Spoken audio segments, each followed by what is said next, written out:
So sa oras ito, bago po ako pupunta sa pagkakaminsahe ng Panginoon, dahil tayo po ngayon ay mag-take ng Like, share, mag-partake po subscribe. tayo. Dahil bilhin po yan ng Diyos sa Book of Luke na do this in remembrance of me. Yung po kanyang kamatayan, yung pong ginawa niya sa cross, yung Kalbaryo, yung pong pag-alay ng kanyang buhay sa cross, yung pong kanyang mga tiniis, yung pong kanyang mga sinaffer sa cross, siya po ay nabugbog, siya po ay nasugatan, siya po ay nasaktan, siya po ay nalikuran, pinag-usig, at siya po, ibig sa lahat, siya po ay namatay. Amen. At yung pag kanyang kamatayan, hindi po siya nagpakamatay. Kusa po niyang ibinigay, kusa po niyang inalay. Amen. So, ayun po. Do this in remembrance of me, na dapat daw po natin alalahanin sa pamamagitan ng pag-partake ng po mga instrumento na tinapay at juice, no, bilang ipwisisimbolo po, bilang pag-alala po natin sa kanyang kamatayan dahil inutos naman po niya na gawin po natin. Amen. At ang kultura po ng Church, culture po natin yan. Ang marami kasi churches, iba-iba ang kultura. Kultura nila yun.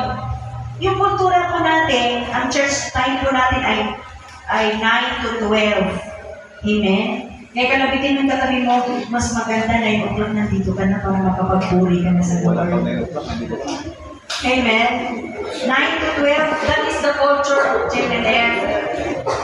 Ngayon, meron naman pong kultura, ang ibang churches na sila nagsisimula ng 10 o'clock, meron naman pong hapon, meron din naman po tayong hapon sa Sanpol. Meron pong kultura ang mga churches na 1.5 hour lang po sila ng church. At yun, pag nasasanay talaga sa GMLF, na 9 to 12, medyo mahaba, medyo lang po yan mahaba. Actually, maiksi nga po yan eh. Bakit? Alam niyo po ba na sa Exodus chapter 20, verses 8 pababa, italaga ninyo ang ikapitong araw sa Panginoon, sa Diyos. Amen. Mamamahinga kayo sa ikapitong araw. Yung ikapitong araw, ang isang araw ay 24 hours. Amen? Amen. Yung 24 hours na yan, ay italaga mo sa Diyos. Amen. Kanya yan. Hindi yan para sa family mo. Amen?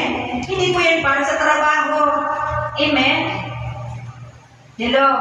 Amen. So yung 24 hours na yan, dapat, kahit matagal sa Panginoon, dapat hindi po tayo magre-reklamo dahil 3 hours na lang po tayo nag-worship.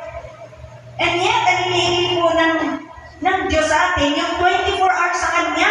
Amen. Tapos yung iba nagmamadali. Ang tagal naman ang worship service sa JMLF. Yung iba manangyap lang. Eh pag ang iba napupunta sa ibang churches, bakit gano'n manangyap lang? Yan po yung yan po yung madalas ko narinig. Sabi ko wala tayong magagawa kasi yan ang kanilang kultura. Pero, dahil po, kailangan po natin na magbabad ng maraming oras sa Panginoon. Amen? At kakain po tayo ng tinapay ng buhay na marami. Amen? Kasi pag 1 hour lang, 1.5, hindi tayo makakain ng maraming tinapay ng buhay. Amen? Hindi tayo masyadong mabubusog. Amen? So, tama lang po yung 9 to 1. Yung iba nga po bumabalik pa, kinahapunan eh. Amen? Pero sa atin, hindi po natin nagagawa yun. Kasi ito pa kalooban ng Lord, gagawin natin. Kasi meron pa tayong mga ibang service sa outreaches para po sila maabot. Amen? Pero kung loobin ng Panginoon, magkaroon po tayo ng gawain panghapon. Pero Magpipress na po ang marami. Amen? Pag hindi na po tayo kasya, amen, kaya bilisan po natin ang pagdami para magkaroon po tayo ng gawain panghapon. Amen. Amen? Praise the Lord. So, ganyan po yun. So, yung 24 hours na yan, within the day, ay para sa Diyos. Kaya, ibig sabihin po, dapat hindi tayo nagre-reklamo. Hindi tayo naiinip. Amen? Lalo sa mga lalaki, mainipin yan eh. Mga lalaki, mainipin ng tagal naman, lalo pag sumasama sila ng mga asawa nila, mamalengke, mag-shopping. Di ba? Mainip, ang tagal-tagal mo naman. Di ba away pa sila dalawa kasi tagal-tagal ni misis? Di ba mainipin kasi talaga mga lalaki? Amen? Pero, alam nyo, yung pagiging mainipin, para walang away, para hindi tayo magkasala sa Diyos ng murmuring, amen, dapat magtiis na lang tayo. At ikaw naman, misis, baka naman sinasadya mo namang tagal-tagal, kung ba namang tagalan, eh gusto mo talaga mag-away ng asawa, kung ba hindi maiwasan, alam na po ng Diyos yun, okay mag-away. Amen? Okay. Praise the Lord. Kaya 24/7 sa Lord yan, ha? Kaya dapat, anong oras nagbibigay niya yung 24/7? Alas 6 ba? At sisimula na? Hanggang sa? Tama ba yun? 6 a.m. hanggang 6 a.m. ng Monday? Kay Lord yan! Amen. Kaya kahit matagal, huwag ka na bumurmur, ha? Palabitin mo tagal mo, kahit matagal, huwag kang mag-murmur, ha? Tatagal ko mag-murmur. Kasi murmuring is a sin. Yung panayan mo, dada ng talaga. Murmuring is a sin. Amen? Pero, walang nag-generate ng murmuring. Amen. Amen? Dahil tayo po ay pinalaki ng Diyos sa kanyang salitang maayos. Amen? Amen. Okay, let us give God for praise by the Father. Okay, now, before we are going to dive dito ng malalim po doon sa ating po pag-uusapan. Alam niyo po ba na merong isang satanista na-encounter po niya si Jesus. Satanista ito nakilala siya, nagiging believer si Jesus Christ. Itong satanista na ito, ay, nung time na yun na siya po ay maggagawa ng ritual, no? Yung pong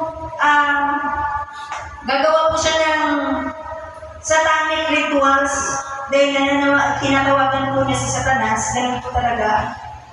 Nakita po niya ang marami pong mga sacrifices sa satanism na ginagawa. At isa po ang sinasacrifice nila para sila po ay makikapusap sa demonyo. May demonyo, di ba?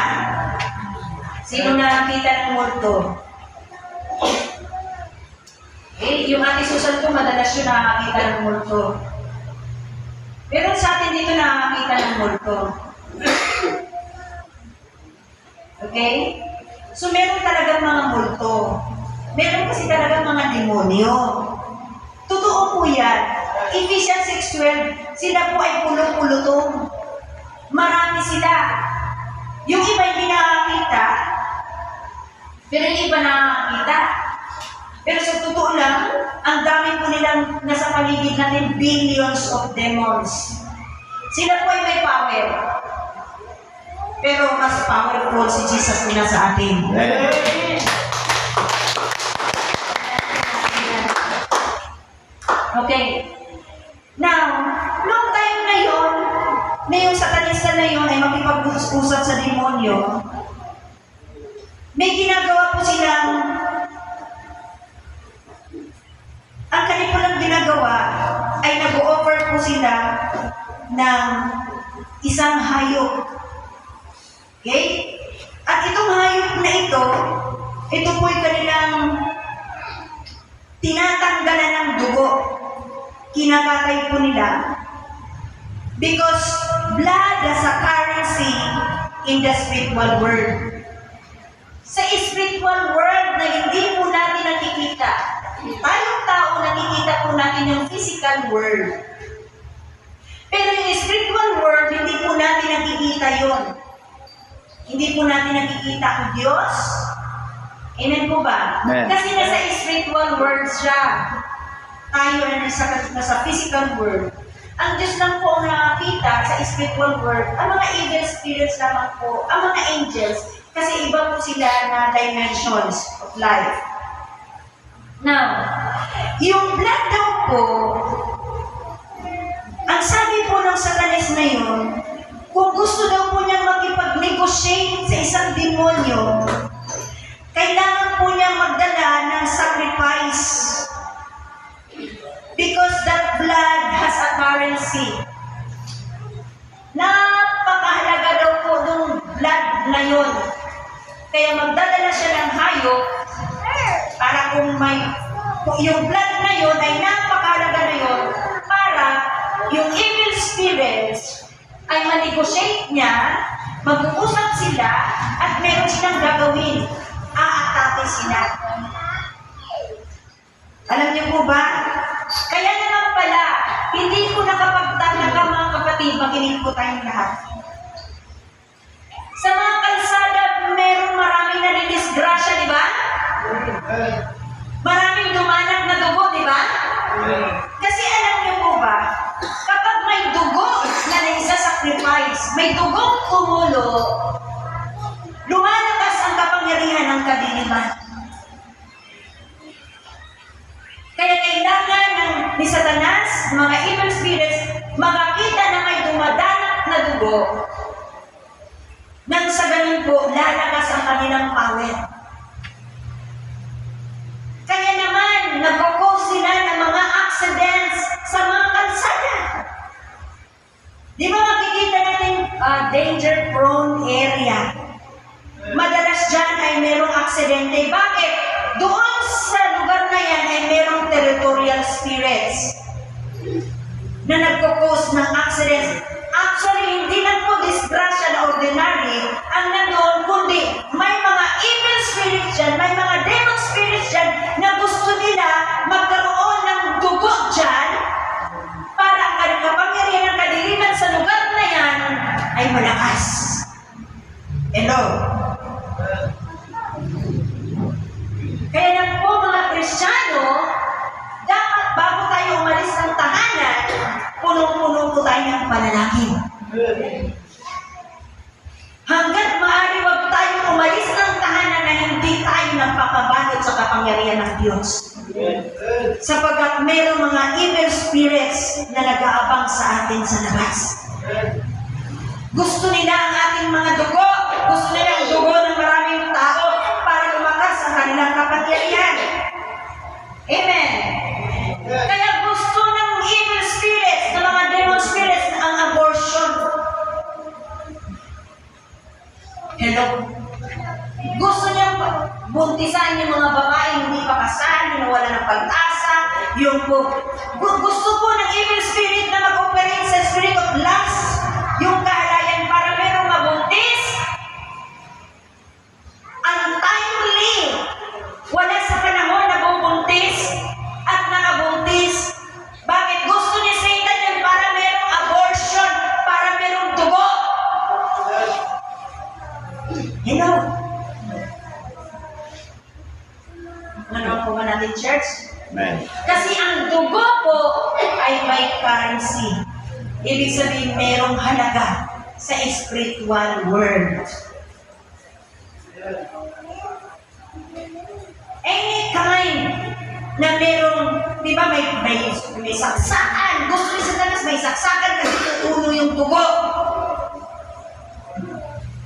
Merong sakitan kasi tutulo yung dugo. Kaya naman, kahit bata ngayon, tinitraining na niya sa cellphone. Kinikuha na niya sa cellphone, pinapanood na niya ng masuntukan, barilan. Kasi nga, tapos ispalahan. Kasi pagka may natamaan, dudugo. Kaya kahit bata, binibiktima na ng away ngayon kayong mga anak ninyo, bantayan ninyo. Pwede silang maglaro ng mga games ng pero yung masakitan, mga may parang sa dulo ay mayroong tutulong dugo. Nadadali na po ni Satanas ang inyong mga anak. Amen? So, kailangan mga kapatid, iwasan natin na mayroong pagdanak ng dugo. Kasi doon, tuwang-tuwa, doon lumalakas ang kapangyarihan ng kadiliman sa mundo. Amen? Alam niyo yung suntukan, yung boxing, tapos may lalabas na dugo, because of money. Si Manny, maraming money. Ipanalangin natin si Brother Manny na siya po'y lumaya sa kanyang manununtok because of the billions para itulong sa mahirap.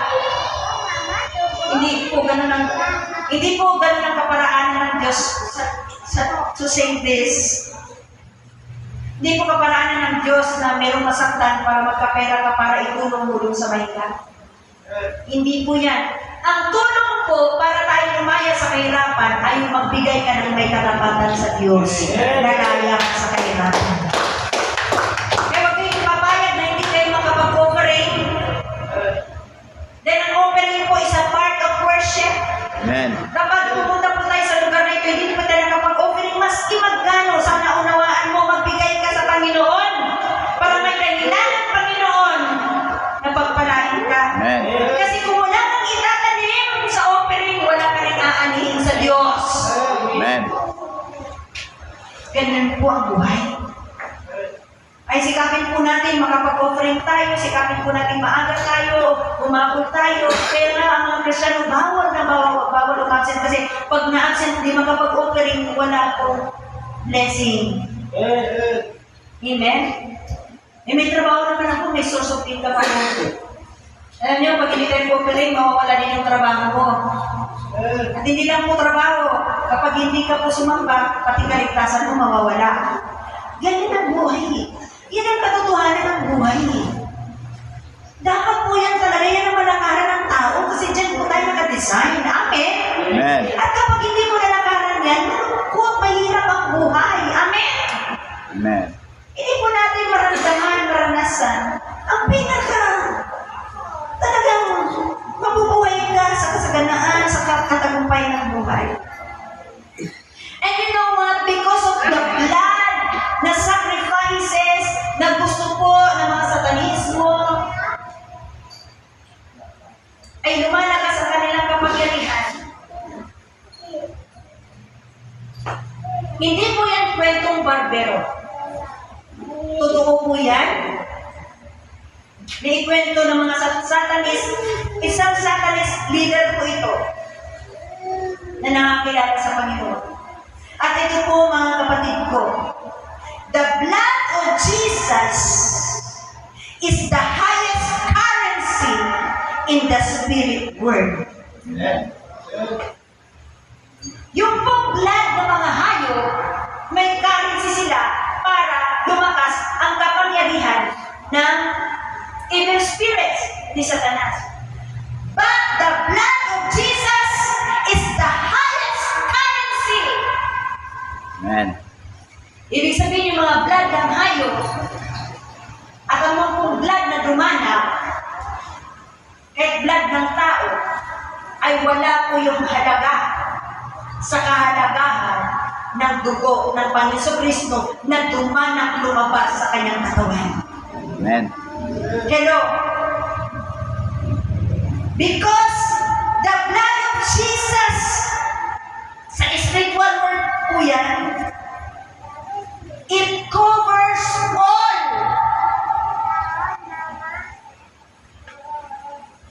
The blood of Jesus has the highest currency because it covers all. Ano po yung highest currency? Ito po nagsisimbolo ng redemption, forgiveness, and salvation. Amen. Ito po'y nagdadala ng kapatawaran, kaligtasan, kabutihan para sa tao. Amen. Pero yung mga sakripisyo na ginawa, na galing sa hayo, para lumakas ang kapangyarihan ni Satanas, walang kabuluhan po yung lang kwenta. Kasi hindi po yun nakakadulot ng kaligtasan, kapatawaran, hello, kabutihan sa buhay ng maraming tao. Amen. That's why the blood of Jesus has the highest currency because it covers all. Amen.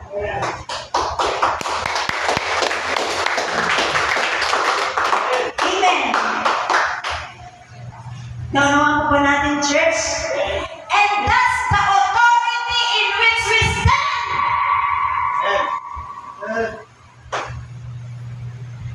Yan po ang ating tinatayuan, pinagdalaban, pinangahawakan. Na kapag tayo manampalataya ni Kristo, sa lahat ng oras at panahon tayo po ay protektado. It covers all. Ano mang issues of life, it covers all. Amen? Doon po sa mga nanampalataya, it covers all. Kaya wala kang dapat ipag-alala sa buhay mo, sa kaligtasan mo, sa proteksyon mo. Hello, sa nakamubuting bagay, wala kang dapat ikatakot, ipangamba. Dahil it covers all in all aspects of our lives. Amen. Kapag ikaw nanampalataya, wala kang dapat ipag-alala sa buhay mo. Kahit nakagat ka ng aso, yung kamanda, covers po yan ng blood. Right. Kahit ano pa po yan nangyari sa'yo, ang dugo ni Jesus, yun po ang nagpo-cover sa'yo. Yun po ang covering mo. Once na you have faith, once na napalataya ka, believers ka ni Jesus Christ. Hello. Amen. Napapakinabangan mo sa lahat ng aspeto ng buhay mo yung ginawa ni Jesus sa cross. Kaya mga kapatid, huwag kang papayag na hindi ka mag-partake. Bakit ba nagpa-partake ka ng communion, ng juice, instrument na juice, at yung tinapay? Habang ginagawa mo ito, inaalala mo, di patuloy mo inaalala na nagpapakover ka Amen. ng kapangyarihan ng Diyos. Amen. Ay huwag kang papayag na absent ka first Sunday of the month. At huwag ka rin naman papayag na every Sunday absent ka. Amen? Naunawan po ba natin, church? Nung nandun pa po ako sa Makati, nasa dati po akong church. Siyempre, mahilig po ako magsasama sa mga pastor, sa mga gawain. Lahat ng mga gawain pinupuntahan ko. Kasi ganyan nga po daw po ang disciple eh. Amen. Pag disciple ka raw, gutom ka, uhaw ka, sabi ka sa gawain ng Panginoon. Amen. Kalabitin yung katabi mo, sabi ka ba sa gawain ng Panginoon? Sabi ka ba sa kabalayan ng Panginoon? Dapat sabi tayo sa gawain ng Panginoon, lalo pag linggo. Amen. Amen? At hindi na po linggo, dapat Saturday, Thursday. Kung gusto mo talagang lumanan sa iyong panampalataya, dahil yung mga nababasa natin sa Biblia, yung revelation sa mga lingkod ng Diyos, binibigay ng Diyos, habang sila umuupo sa Diyos, lumunod sa Diyos, kakaiba po yung revelation eh. Ang revelation ay makukuha mo. Amen. Iba yung revelation mo, iba yung revelation ng Diyos. Mas malalim pa kasi yung mga lingkod ng Diyos. Hello, talagang lumuluhod yan ng malalim sa Diyos. Kaya nakukuha po nila ang pinakapuso ng Diyos. At pag nakuha po yung pinakapuso at pinarevelation ng Diyos, kapag yan ang nangaral, makukuha mo. Amen. Lalo ka lumalakas. Amen. Amen. Kaya pagbabasa mo ng Biblia, tuloy mo yan. Amen. Maganda po yan. Amen. At gusto mo pa ng maraming lakas, pumunta ka ng Thursday, pumunta ka ng Saturday. Amen. Amen. Puri ng Panginoon Diyos sa buhay. Naunawan po ba natin, church? Amen.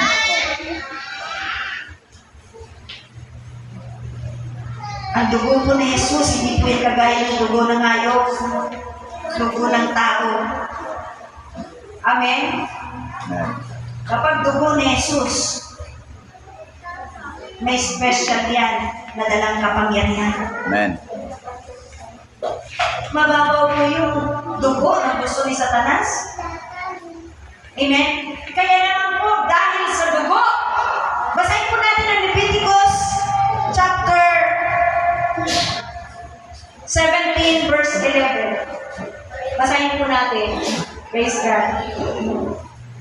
Chapter Leviticus, pagkatapos po siya ng Exodus. Genesis, Exodus, Leviticus. Okay? Sa chapter 17 verse 11, basahin po natin. Ang sabi po rito, sapagkat ang buhay ng laman ay nasa dugo.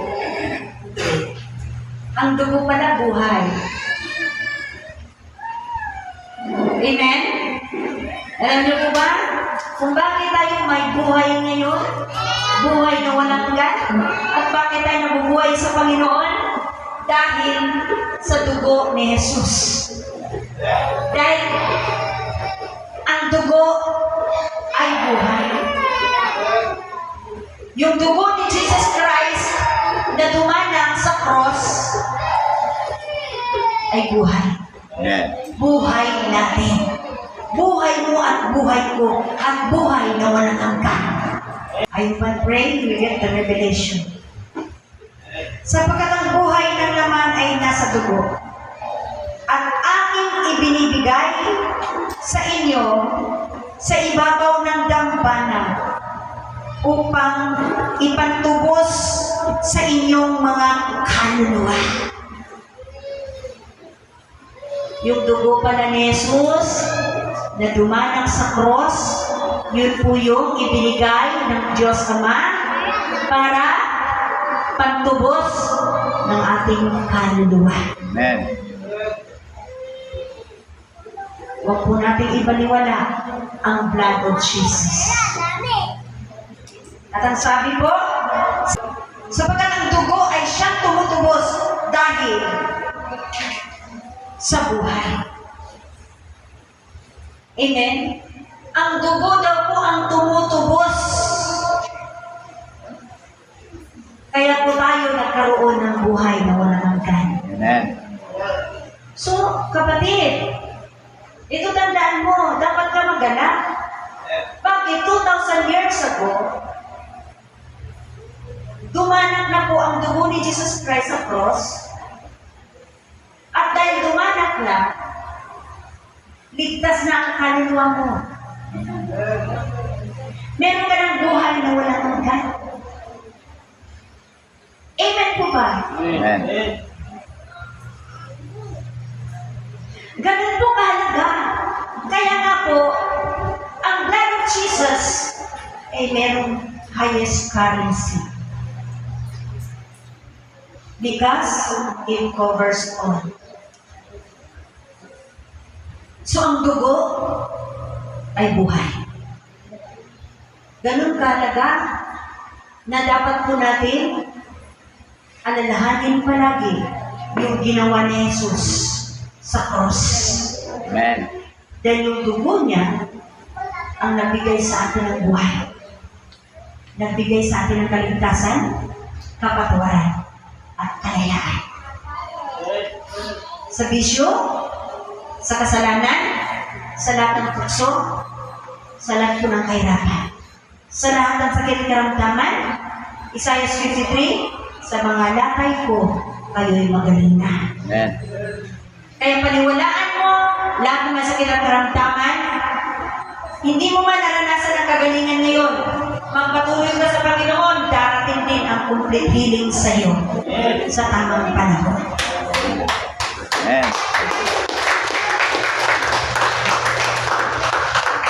Praise Jesus like a thunder.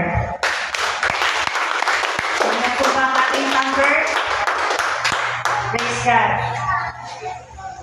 Ano po natin? alagaan po natin ang ginawa ni Jesus sa krus. Amen. Dahil sa kanyang dugo, meron tayong buhay. Amen. Praise God. So, tayo po ngayon ay mag-shift doon sa ating, actually, yung kanina nung inano ko, hindi ko naman inano yun eh. Si Lord po ang nagbigay ng mga revelation.